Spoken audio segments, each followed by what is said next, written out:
It's time to take a ride on the Steelers Afternoon Drive with our co-hosts, Alan Saunders and Zachary Smith.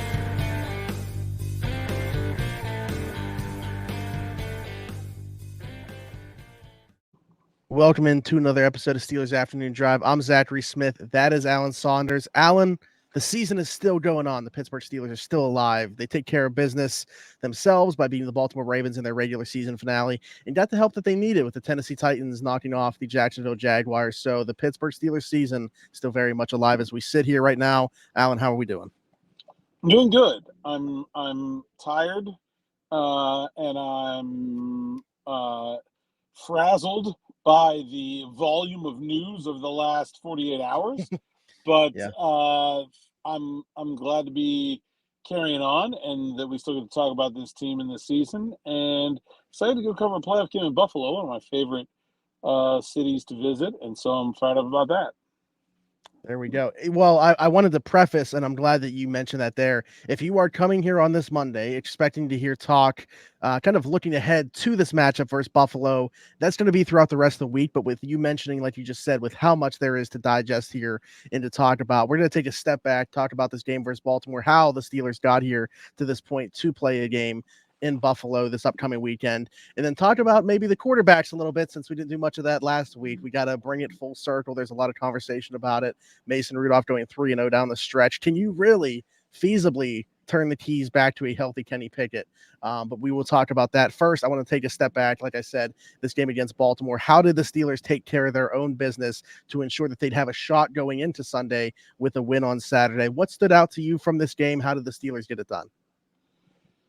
Wasn't a very good game. I mean, and I don't think really anybody expected it, the conditions being what they were. Sure. Saw that they kind of scored early and you thought, oh, maybe it won't be that big of a deal. And then you saw, the second quarter and the third quarter kind of look like the slog that we thought it was going to be. I didn't think the Steelers did a very good job of protecting Mason Rudolph in that game. I thought Dan Moore was rough once again in pass protection. The sequence at the end of the first half, I thought Rudolph looked like a backup, really, for the first time since we've seen him. He didn't look comfortable or confident running the 2-minute drill. Their timing was wonky. Turned the ball over, fumbled twice. The second time, turning the ball over. And, you got to give some of the blame for that to the protection. But also, that was one of the things that we kind of back in feeling the protection. That was a talking point back then. And it had been very different in his first two games. And that was the first time I really thought he looked uncomfortable in the pocket. But to his credit, man, he stood in there. He kept shooting his shot and eventually found one to Deontay Johnson. Another throw over the middle that resulted in big yak.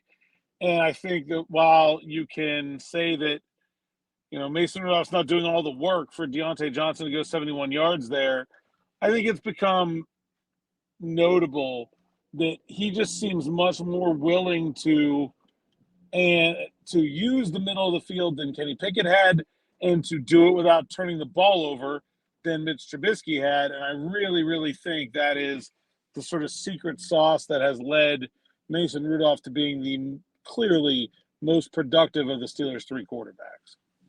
Yeah, I mean, we've kind of talked about obviously on a full strength Ravens team here, not a full strength Steelers team either, but one of those by choice.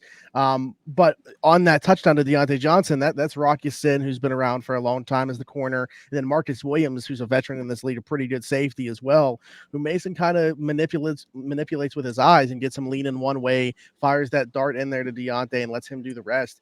So yeah, on a day where there weren't many impressive throws from Mason or impressive plays made in the passing game, that was certainly one of them, if not obviously the entirety of the play itself. You mentioned the yak and everything like that, but the eyes kind of moving Marcus Williams and then the velocity on the throw as well. And especially so early in the game, Rudolph threw an interception right to Marcus Williams and he dropped it. Yeah. And, I kind of feel like Marcus Williams was like, I got to get that one back, and I don't know if that played into what Rudolph was trying to do there at all, but man, it just felt like a really good job of knowing the defender, his tendencies, manipulating them, and then, squeezing in a pass with, I don't know how to say it, like maybe like, he's taking a risk. Like, that's a risky pass. If you throw that pass 10 times, one of them it gets intercepted. It's a calculated risk, and I think he's done a really good job of that as in the situation he's been in, where they've been running the ball well. They haven't been in position where they've needed to take a lot of chances, so he hasn't taken a lot of them, but he's made the ones he's taken count, and I think that's really why he's had so much more success than either of the other two Steelers quarterbacks did. And I want to talk about the run game here too, specifically Najee Harris, because I feel like this is another year in a row now where week 18 Najee Harris is better than week 1 Najee Harris. Like, he's just a player that not only in games gets better as they go on, but in seasons gets better as it goes on. Team high, or actually season high for him, 31 touches in this game, 26 carries, 5 receptions as well, which is the highest total for him receiving wise as well. 112 yards on the ground, a touchdown, added 21 in the receiving game. But what did you see from Najee Harris? A day where you mentioned maybe the pass blocking wasn't there, but I'm not saying you were saying that was across the board with the run blocking as well. But what did you make of Najee Harris's game and their ability to run the football against this Baltimore front? We established last year that you are not a child of history with your lack of Steelers 70s knowledge. I don't know where your knowledge base of his Seinfeld episodes lies, but I think it's possible that Najee Harris is a mother. And that maybe, I don't know this, but his possible that his mother was a mother. I don't know. This is a Kramer horse racing reference, but I just think he plays in those conditions very well. I think, and when you look at like him being better as the season goes on, I think there's a lot to that. Like, he's a big dude. He takes punishment well. He's healthier right now than a lot of people are. He's fresher right now than a lot of people are. And I think he thrives in bad conditions. Like, I think he likes games like that. And I know that he likes games where he gets the ball as much as he did. And that's not to say that it needs to be every game, but we talked on here that I did not think the Steelers have done a very good job of manipulating their running back tandem to their maximum benefit this year. And man, do I feel like they nailed it in this one. Jaylen Warren fumbled twice. Najee Harris was having his best game of the year. Like, the conditions were bothering one guy. They weren't bothering the other. The Steelers recognized it. They got away from Warren. They piled on the carries with Najee, and it really, really worked. And I thought, man, that was such a good job by Eddie Fogner, the offensive coaching staff. The line blocked well. But, Najee, I think he likes the mud. I think he likes the slop. I think he likes the rain and the wind and the snow and the sleet. And he's a better running back at the end of the year. There's no question about that. You mentioned about his ability to take on contact. I agree. I also think he starts dishing out that contact in return as well as the season goes on. And that's why he's better for it. Yeah, I mean, you saw the little play where Darnell Washington's like picking him up and trying to throw him forward at the end of the run. Like, Najee's got a giant smile on his face. Like, he's a psycho. Like, he loves that. And I think that's it's pretty evident. Was there anything on the offensive side of the football that we haven't discussed yet before we turn our attention to the defense? No, I mean, I think that pretty well tells the story of how things went. Tough sledding, but I think that's pretty much what we expected, what we got, and I think they did just enough to make that game plan work. The question for the defense was always going to be against the Ravens. How do you stop the run? Gus Edwards in this one, 10 carries for 48 yards. Huntley had 8 for 40. Melvin Gordon, 7 for 18. Also, both Edwards and Gordon coughing up fumbles in this one, too, with the conditions you mentioned. Jaylen Warren put the ball on the ground a couple times. So did the Ravens. Was that the story for you defensively? Was their ability to stop the Ravens on the ground? They were able to run the ball offensively and stop the Ravens defensively. It was weird because the Ravens came out throwing, and I didn't really understand that based on their personnel. I mean, Rashad Bateman was dressed, but he was running laps out there. He wasn't even a serious target. So that meant that Tyler Huntley was throwing to, Wallace and it's just not Aguilar. He had no as I likely we mentioned being the big target turns out to be the guy that scores the touchdown, but I really didn't think that he had much to throw to, and so I was really confused by the Ravens' game plan. Then when they went to the run, they got behind, makes it tougher to run. The Steelers did a pretty good job.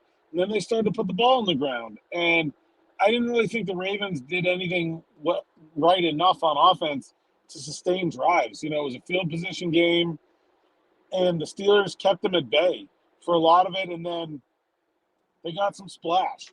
It wasn't consistent, but Mark Robinson comes through with a sack, forces a fumble. Eric Rowe forces a fumble. They harried Huntley. I just thought they just did enough on defense to keep Baltimore from ever getting into a rhythm. Just didn't feel like they ever were able to have any kind of connection on offense. You mentioned Eric Rowe, and I'm glad he did. He got hurt in this one, came back in, because I was really wondering, man, what are they about to do at safety for the rest of this game without him? Came back in and forced that fumble. And those are the types of performances to me that I just can't speak highly enough about when you see a guy do something like that, like a guy that we just had no expectation for. If we're seeing this guy play at this point in the season, something seriously went wrong, and then makes a play like that in that game, which was awesome. What did you think of our boy E-Rob as well? What did he play, 20 some snaps or something like that in this one? 22 snaps, 38.6% of them. Yeah, Roberts was clearly in pain, man, dude. He makes the tackle, and you kind of get up and you see his hold and his wince, and he's wearing this gigantic brace on his shoulder that doesn't even look safe, and he's out there. Then he gives Nick Farabee the best quote after the game. He's like, "I'm a Pittsburgh Steeler. I wasn't going to miss it." I don't know how it took Elandon Roberts 8 years of his NFL career to be a Steeler, but he totally is. He always has been. That dude's awesome.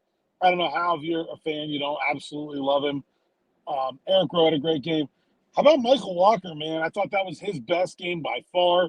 He had a big pass breakup early. He was right there on the Rowe forced fumble. He very well might have forced it if Rowe didn't get it a half a second sooner. I thought he played his best ball. Miles Jack was great. It was a really good defensive performance by those guys that were just filling in and stepping up. I did think that Patrick Peterson maybe showed why he hasn't been a safety yet to this point in his career. Didn't really look that comfortable coming up to make tackles. That's going to be a problem if the Steelers want to make that move permanent going forward. I do think it's something they can address, but, tough run fill on the big Gus Edwards third down run that set up the likely touchdown, then likely kind of leaves him on the tracks there going into the end zone. I think there's some work to do if that's a long-term game plan, but look, the effort and the acumen has been noticeable there as well. And I think you take the good with the bad when you're at the position the Steelers are in at safety, or at least were in. It seems like it's going to be a much better position this week. Minkah Fitzpatrick says he's playing. Tamonte KZ is back. Talked to him today, and the Steelers might have their normal safety rotation or something close to approaching it. Yeah, you know what, that really, because again, we mentioned at the beginning, we're going to get into stuff for the week ahead and the Bills stuff throughout the rest of the week. So that really hadn't occurred to me, but real quick before we move on, I feel like I have to ask now, does that mean we see Patrick Peterson go back to being the primary slot defender in this case, with Minkah and KZ going back to safety, or what do they want to do with that? I don't know. It's a good question. I guess it depends on how in shape Tamonte KZ has been. He was not allowed to be in the facility at all for the last 3 weeks, been at home. So, we'll see. I don't really know what they're going to do. I think they have options.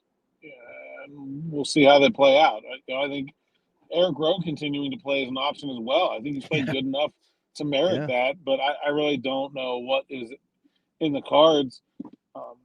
Interesting to talk to KZ today. I thought he had a really mature response to the suspension and said, he disagreed with it, but he understood it. And I think that's a really thoughtful way to say it. We're I don't think I should have been suspended for that, but I understand why they did. And, he said, like, look, they're trying to protect me too. It's not like this is something where they're punishing the defender and rewarding the offense. Like, they don't want either of us to take that hit. And so I thought it was really insightful stuff from KZ. I put it on the site already. And also his video is one video up here on the YouTube channel. Check it out. Good stuff from him. I thought it was really measured and responsible, and good to hear. Yeah, absolutely. Anything else on your mind defensively from this one? Again, not a very good football game, so I don't know that there was a ton that necessarily stood out to me other than just the result of it. Well, I guess we got to mention that T.J. Watt is hurt, right? I mean, Sure. it's kind of the elephant in the room. Not going to be back this week. Seems like there's a chance he could maybe, like, theoretically play in an AFC Championship game.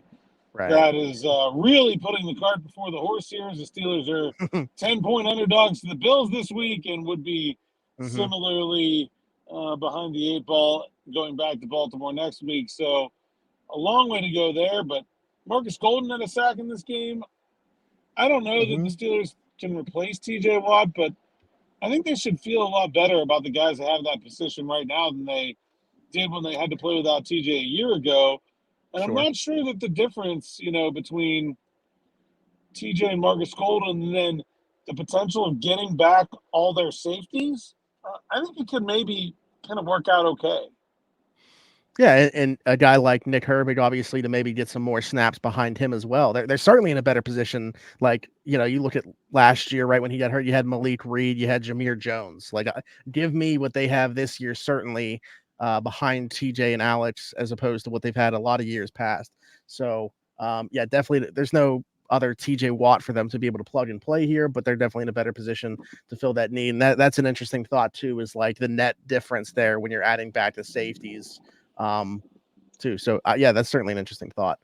But okay, something that got sent to us actually shortly before we started recording, it was a thought by Trey Essex, former Steelers offensive guard, and this is, I feel like, going to be a topic regardless. But so shout out to Trey for this. Can't believe I'm still seeing questions on who will be the starting quarterback this weekend. Saturday was a playoff game for us. Kenny was healthy. Mason started and won. There are folks that really think Kenny should start on the road in Buffalo after not playing for 6 weeks, basically 1.5 months. Come on, folks. Yeah, I mean, I'm with Trey here, and I was one of those people that thought that they should have gone back to Kenny Pickett. Like, I think they made a mistake in playing Mason Rudolph because of the impact on the team's future. I don't think this club is going anywhere. Like I said, like it's unrealistic to even talk about them being in the AFC Championship game. So why not go back to your first round pick who, it's reported over the weekend, like there's people inside the organization telling people like Ian Rappaport, and I've heard the same thing, that like we still have faith in Kenny Pickett. We still think he's our starter going forward. I think that's a bonkers stance to have as an organization, that like that's your starter going forward, but he's healthy and you're not going to play him because Mason Rudolph is playing a little bit better right now. But once you've made it, you can't go back. Like there's no going back from that decision. Once you made the decision to play Mason Rudolph over a healthy Kenny Pickett, as long as Rudolph keeps playing well, he's gonna keep playing. Like there's no way there's any other choice at this point. Is this a situation as well? And I'm not saying that Mason's not playing well enough for them to win, but a conversation that we had before was where it's all about the result. Like they're a result, for better or worse. It's not so much about the process; it's about the result. So even if Mason were to not be playing that well, but the Steelers were still winning, is it even a chance they make them move in that situation? I don't know. I guess it would depend on the circumstance. Like I think if it's 7-7 at halftime, but instead of the Steelers having a nice looking touchdown drive, it's like a defensive score and 4 Mason Rudolph turnovers, I think you probably see Kenny in the second half last week. Like I think that was possible, but I just don't think that it's a very very narrow needle to thread to talk about Mason playing bad enough for the Steelers to set him down, and the Steelers still having more football to play after that. Like, I don't even see that as being particularly realistic. Mason Rudolph's going to play until the Steelers lose. Unless he gets hurt or he just has a unbelievably bad half of football, which, I mean, probably would mean that the Steelers are going to lose anyway, but maybe Kenny gets in to see if he can be a spark or something like that. But outside of something egregious, I really don't think we're going to see Kenny Pickett again this season. And that's you taking the approach from like the Steelers mindset, right? Or is that also Right. how you feel? I don't think you can let your players flap in the breeze like that. I think if you're going to commit to a guy playing over someone and he continues to play well, then you have to keep playing him. I think you could justify the decision, hey, Mason, great job as the backup. Kenny's our starter. He's healthy. He's going in. I think you can go in the locker room. You can say that. Guys in the locker room don't like it when people lose their job because of injury. They know they could be injured. They don't want to lose their job when that happens. Like, that's a reasonable stance that you can sell in the locker room. I don't think you could sell in the locker room right now, oh, we're going to go to Kenny because of the future all of a sudden when you didn't do that last week. I don't buy it. That's I don't see how you can make that make sense to the players. Sure. I mean, because we keep saying the word future, but for them, the future's right now. They're thinking about a playoff game in Buffalo. How many guys are signed to a contract that isn't going to get cut next year? Like 20 guys, maybe? Yeah, that's true. Yeah. Tell the rest of them the future is tomorrow. Like, they don't care, and nor should they. And so I think you could have sold people on Kenny not losing his job because of injury and going back to the guy who earned the job as a starter in the first place. I think people would have bought into that. Once you've made that decision, I don't see how you can unmake it unless Mason plays badly enough to deserve to get benched.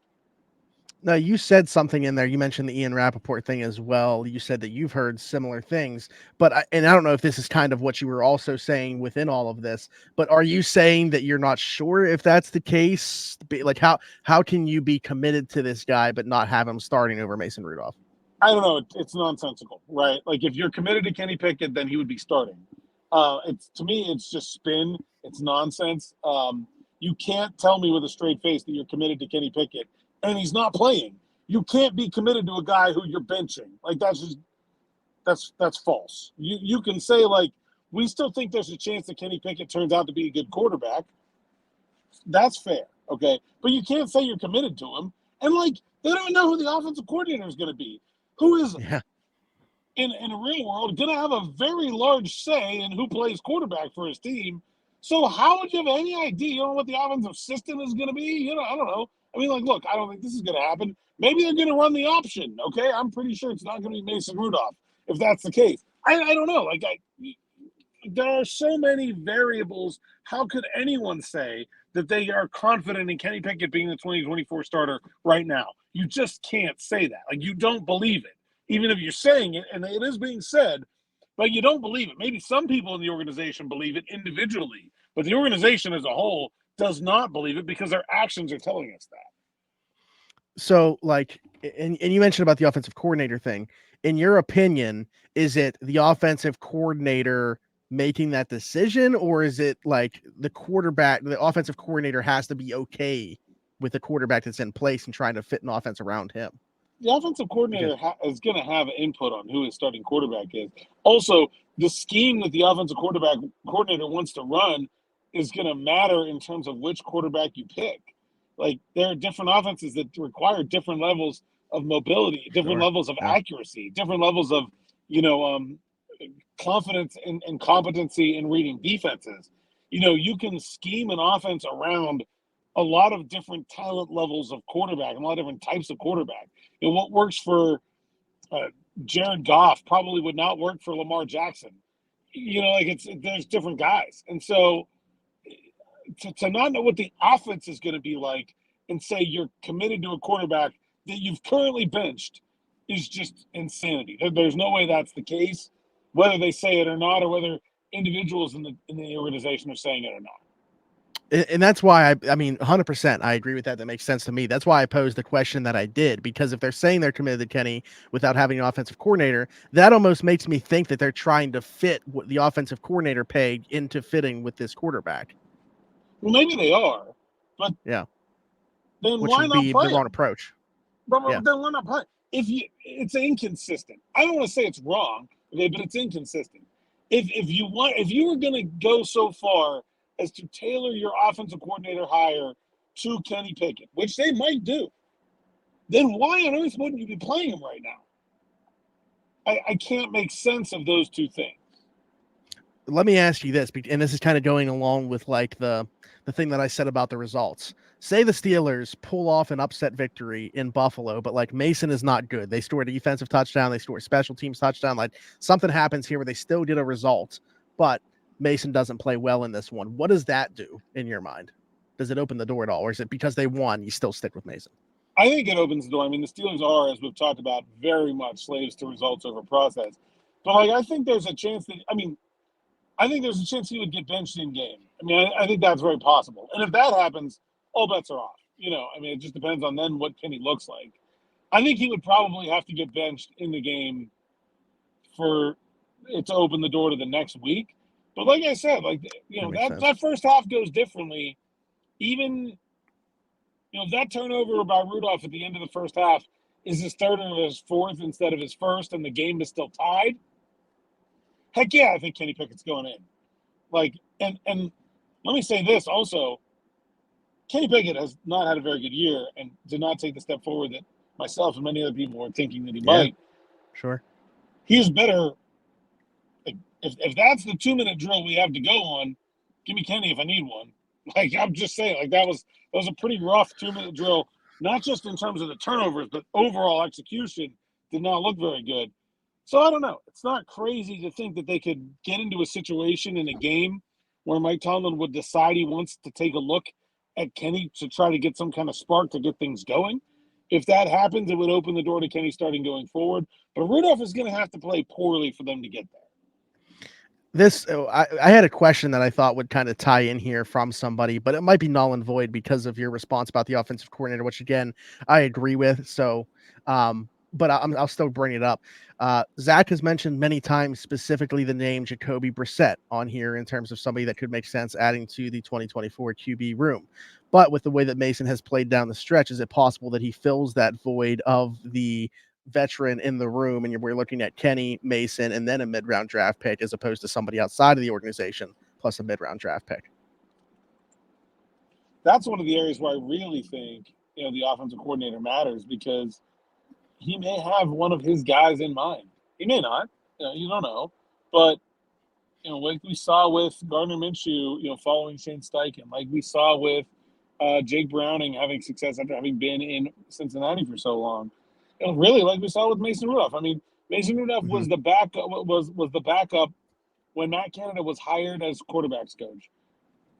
He basically spent the longest of any human being learning from Matt Canada.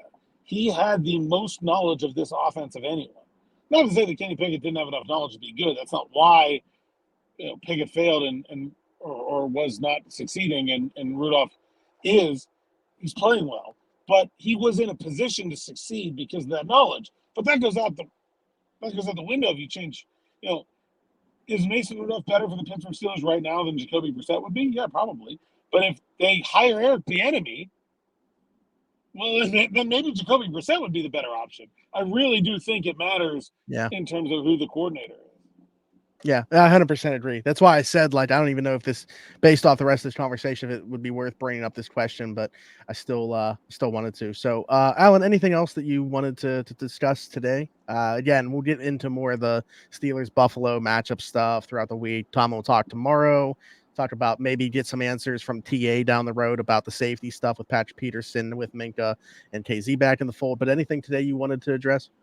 Yeah, Buffalo. I like it. It's a good town. They have good people. I really, really like Buffalo. But, like, I want to know how far you're like, so, everybody, it's easy to hate a division rival, right? Like, do Steelers fans, can you get hate for the Buffalo Bills? And if you can, where does it come from? Like, Josh Allen is a pretty likable dude. Stephon Diggs is a little weirdo, but he's like every other wide receiver, right? In fact, down to tweeting the stereotypical wide receiver tweet, right? And so I don't know. how do you get in the I hate Buffalo mindset? Or maybe you don't like Buffalo. I'd love to know why. I love it. I think in terms of people, Buffalo is the city that is most like Pittsburgh in America. Yeah. You know, I haven't been to Buffalo before, but I absolutely want to go for that reason, because I feel like it is so much. There's a lot of similarities to draw there, and I certainly get that vibe just looking from the outside at Buffalo. And I'm curious if they feel the same about Pittsburgh, because yeah, I certainly have no hate towards Buffalo other than when we play them. And actually, because I will be attending a Super Bowl party that the food is based off who is playing in the game, I don't hate the idea of Buffalo being in the Super Bowl, because that means wings. I did see a Pittsburgh restaurant saying they're refusing to serve buffalo sauce this week. Yeah. Which I don't know, man. I would have some buffalo sauce.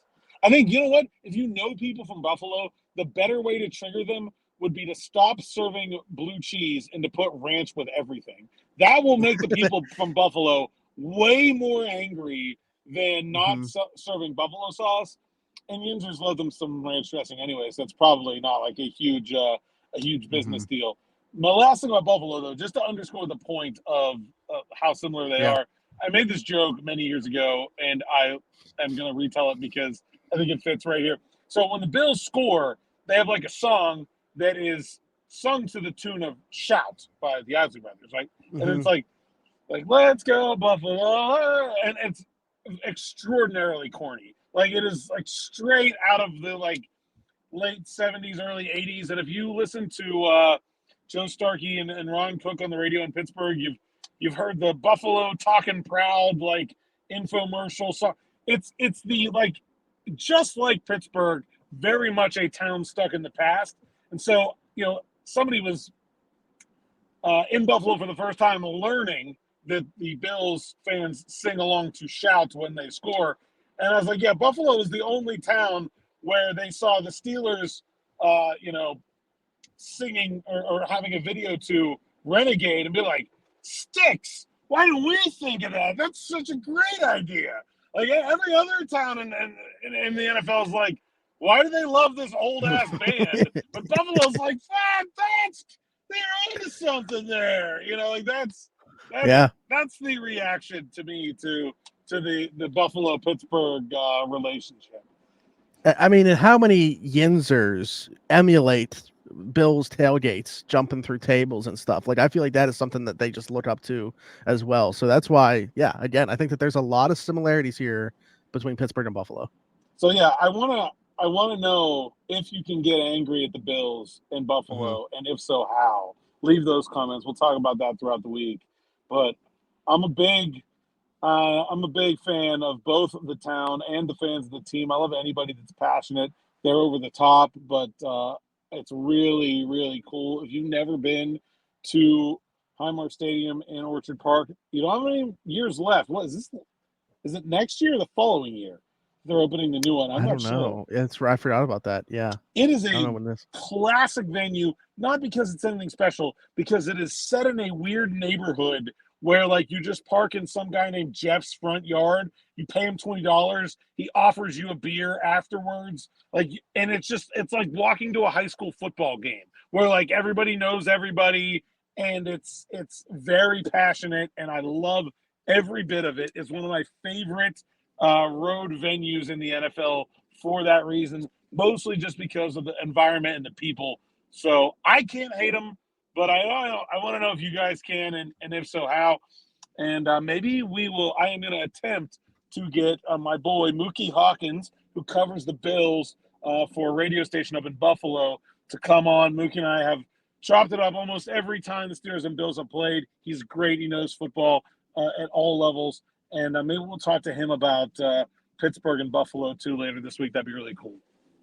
There we go. Well, I'm glad that you get to drink in that experience in Buffalo at least one more time here for the Steelers, covering them this year. Maybe it won't be the last time, but that's certainly where their next destination will be. Alan, tell the folks where they can find you. At Saunders _PGH on Twitter, PGH Steelers Now, SteelersNow.com. Like and subscribe to the YouTube channel. Still running. Promo code Allen10. Get 10% off SN Plus. mostly just because I've been really busy and haven't had a chance to stop. So, like, just take advantage, okay? It's still there. Go do it. There we go. Like, subscribe, hit that notification bell here. Hit us in the comments. Like Alan said, we want to know your thoughts on the Buffalo, Bills Mafia, all that stuff. We'll read some of our favorite ones throughout the week. Leave us a 5-star review, Apple, Spotify, wherever you're listening to your podcast. Zachary Smith, PGH, for Alan Saunders and myself. Thanks for jumping in and taking another ride on the Steelers Afternoon Drive.